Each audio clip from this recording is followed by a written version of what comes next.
The Urbervilles by Thomas Hardy. Read by Adrian Pretzelis. Chapter 49.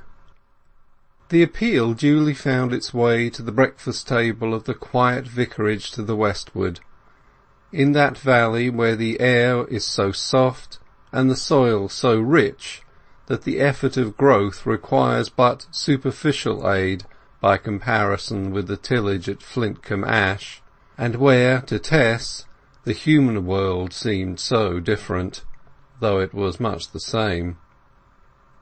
It was purely for security that she had been requested by Angel to send her communications through his father, whom he kept pretty well informed of his changing addresses in the country he had gone to exploit for himself, with a heavy heart. "Now," said old Mr. Clare to his wife when he had read the envelope, "if Angel proposes leaving Rio for a visit home at the end of next month, as he told us he hoped to do, I hope this may hasten his plans, for I believe it to be from his wife." He breathed deeply at the thought of her, and the letter was redirected to be promptly sent on to Angel. "Dear fellow, I hope he will get home safely," murmured Mrs. Clare. "To my dying day I shall feel that he has been ill-used. You should have sent him to Cambridge, in spite of his want of faith, and given him the same chance the other boys had. He would have grown out of it under proper influence, and perhaps would have taken orders after all. Church or no church, it would have been fairer to him." This was the only wail with which Mrs. Clare ever disturbed her husband's peace in respect to their sons, and she did not vent this often, for she was as considerate as she was devout, and knew that his mind too was troubled by doubts as to his justice in this matter. Only too often had she heard him lying awake at night, stifling sighs for Angel with prayers. But the uncompromising evangelical did not even now hold that he would have been justified in giving his son, an unbeliever, the same academic advantages that he had given the two others, when it was possible, if not probable, that those very advantages might have been used to decry the doctrines which he had made it his life's mission desire to propagate, and the mission of his ordained sons likewise. To put with one hand a pedestal under the feet of the two faithful ones, and with the other to exalt the unfaithful by the same artificial means, he deemed to be alike inconsistent with his convictions, his position, and his hopes. Nevertheless, he loved his misnamed Angel, and in secret mourned over this treatment of him, as Abraham might have mourned over the doomed Isaac while they went up the hill together. His silent, self-generated regrets were far bitterer than the reproaches which his wife rendered audible. They blamed themselves for this unlucky marriage. If Angel had never been destined for a farmer, he would never have been thrown with agricultural girls. They did not distinctly know what had separated him and his wife, nor the date on which the separation had taken place. At first they supposed it must be something of the nature of a serious aversion, but in his later letters he occasionally alluded to the intention of coming home to fetch her, from which expressions they hoped the division might not owe its origin to anything so hopelessly permanent as that.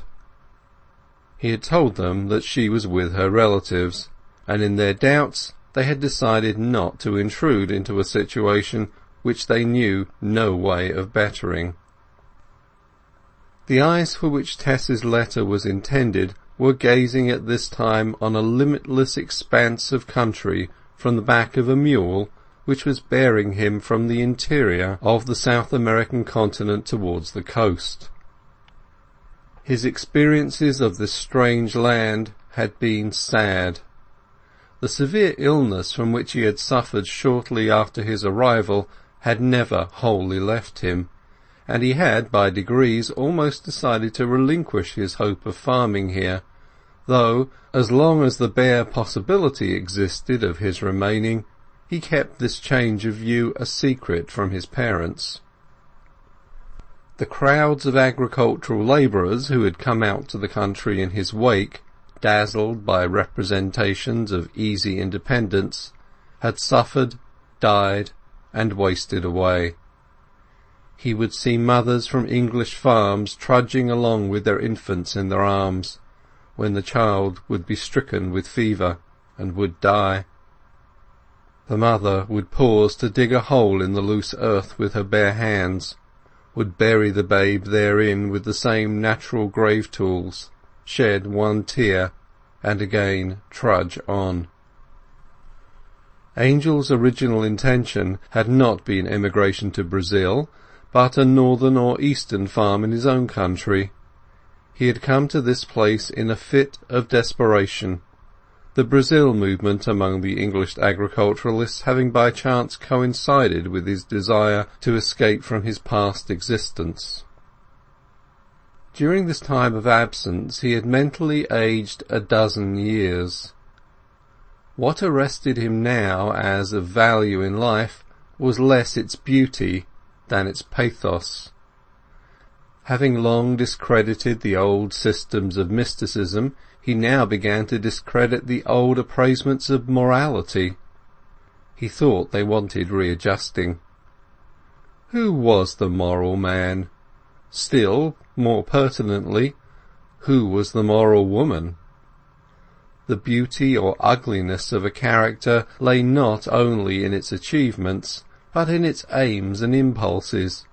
Its true history lay not among things done, but among things willed. How, then, about Tess?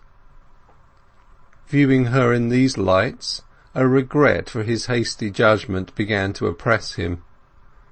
Did he reject her eternally, or did he not? He could no longer say that he would always reject her, and not to say that was in spirit to accept her now.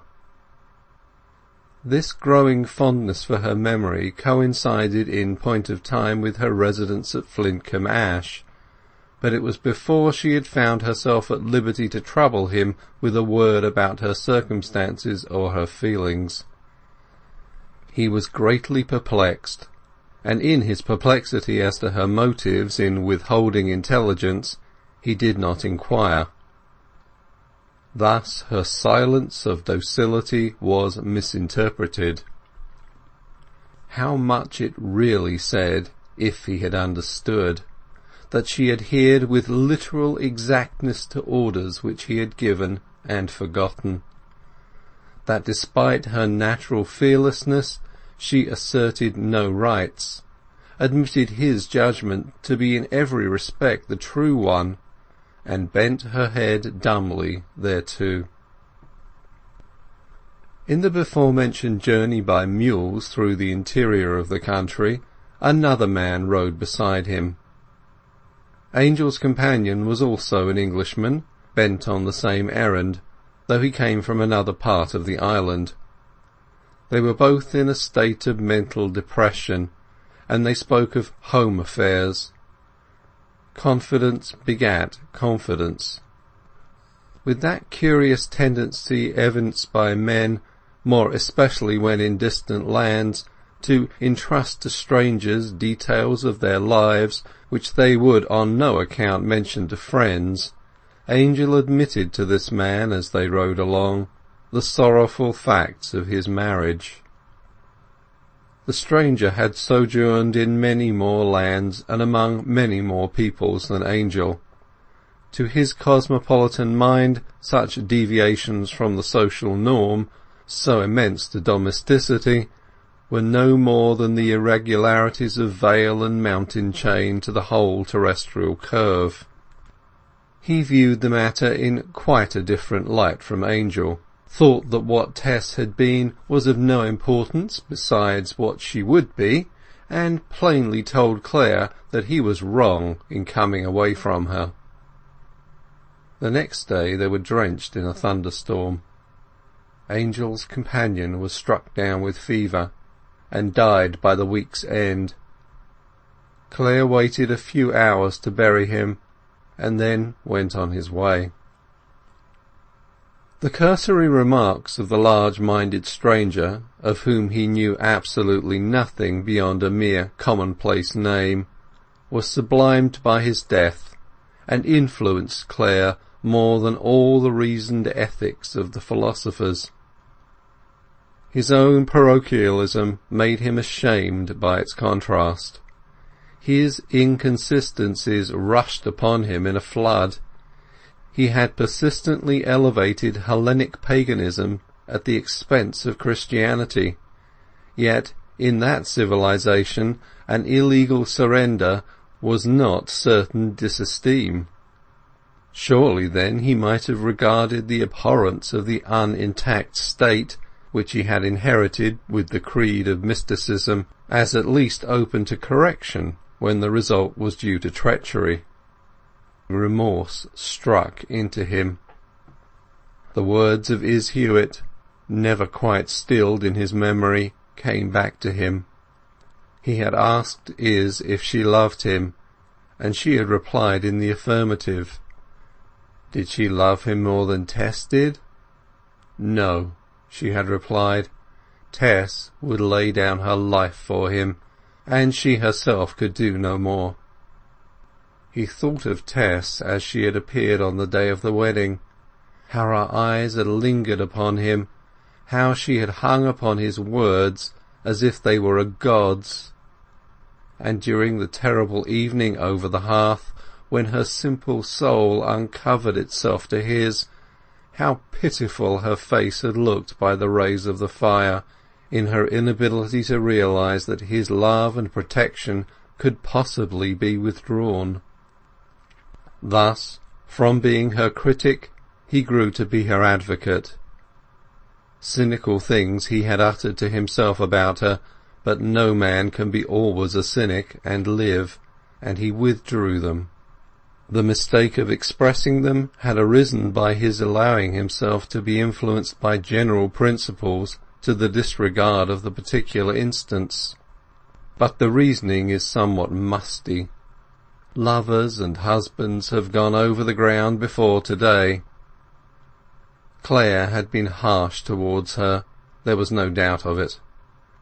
Men are too often harsh with women they love or have loved, women with men. And yet these harshnesses are tenderness itself when compared with the universal harshness out of which they grow, the harshness of the position towards the temperament, of the means towards the aims, of today towards yesterday, of hereafter towards today. The historic interest of her family, that masterful line of d'Urbervilles, whom he had despised as a spent force, touched his sentiments now. Why had he not known the difference between the political value and the imaginative value of these things? In the latter aspect her d'Urberville descent was a fact of great dimensions.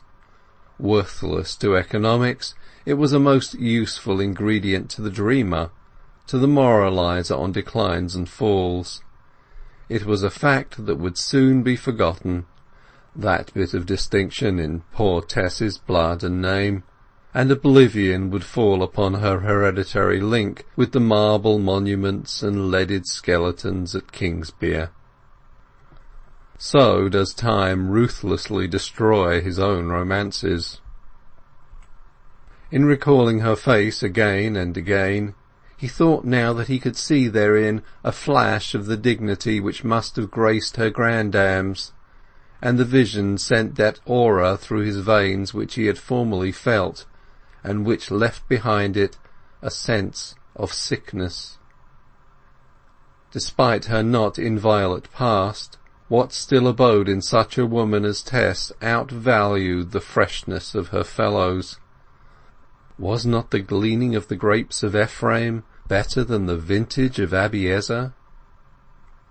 So spoke love renascent, preparing the way for Tess's devoted outpouring, which was then just being forwarded to him by his father, though owing to his distance inland it was to be a long time in reaching him. Meanwhile the writer's expectation that Clare would come in response to the entreaty was alternately great and small. What lessened it was that the facts of her life which had led to the parting had not changed, could never change, and that if her presence had not attenuated them, her absence could not. Nevertheless she addressed her mind to the tender question of what she could do to please him best if he should arrive. Sighs were expended on the wish that she had taken more notice of the tunes he played on his harp, that she had inquired more curiously of him which were his favourite ballads among those the country girls sang. She indirectly inquired of Amby Seedling, who had followed Liz from Talbothays, and by chance Amby remembered that amongst the snatches of melody in which they had indulged at the dairyman's to induce the cows to let down their milk, Clare had seemed to like Cupid's Gardens, I Have Parks, I Have Hounds, and The Break o' the Day, and had not seemed to care for The Tailor's Breeches and Such a Beauty I Did Grow, excellent ditties as they were. To perfect the ballads was now her whimsical desire. She practised them privately at odd moments, especially The Break o' the Day. Arise, arise, arise, and pick your love a posy, all o' the sweetest flowers that in the garden grow, the turtle doves and small birds in every bough a building, so early in the Maytime, at the break o' the day. It would have melted the heart of stone to hear her singing these ditties whenever she worked apart from the rest of the girls in this cold, dry time, the tears running down her cheeks all the while at the thought that perhaps he would not, after all, come to hear her, and the simple, silly words of the songs resounding in painful mockery of the aching heart of the singer. Tess was so wrapped up in this fanciful dream that she seemed not to know how the season was advancing, that the days had lengthened, that Lady Day was at hand, and would soon be followed by Old Lady Day, the end of her term here. But before the quarter day had quite come, something happened which made Tess think of far different matters. She was at her lodging, as usual, one evening, sitting in the downstairs room with the rest of the family, when somebody knocked at the door and inquired for Tess. Through the doorway she saw against the declining light a figure with the height of a woman and the breadth of a child, a tall, thin, girlish creature, whom she did not recognize in the twilight till the girl said, "Tess." "What? Is it 'Liza Lu?" asked Tess in startled accents. Her sister, whom a little over a year ago she had left at home as a child, had sprung up by a sudden shoot to a form of this presentation, of which as yet Lu seemed herself scarce able to understand the meaning. Her thin legs, visible below her once long frock, now short by her growing, and her uncomfortable hands and arms revealed her youth and inexperience. "Yes, I have been traipsing about all day, Tess," said Lu with unemotional gravity, "a-trying to find 'ee, and I'm very tired." "What is the matter at home?" "Mother is took very bad, and the doctor says she's dying, and his father is not very well neither, and says 'tis wrong for a man of such high family as his to slave and drave at common labouring work, and we don't know what to do." Tess stood in reverie a long time before she thought of asking 'Liza Lu to come in and sit down. When she had done so, and 'Liza Lu was having some tea, she came to a decision. It was imperative that she should go home.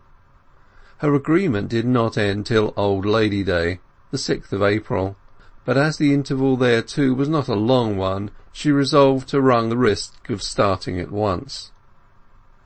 To go that night would be a gain of 12 hours, but her sister was too tired to undertake such a distance till the morrow. Tess ran down to where Marian and Izz lived, informed them of what had happened, and begged them to make the best of her case with the farmer. Returning, she got Lu a supper, and after that, having tucked the younger up into her own bed, packed up as many of her belongings as would go into a withy basket, and started, directing Lu to follow her the next morning. End of chapter 49.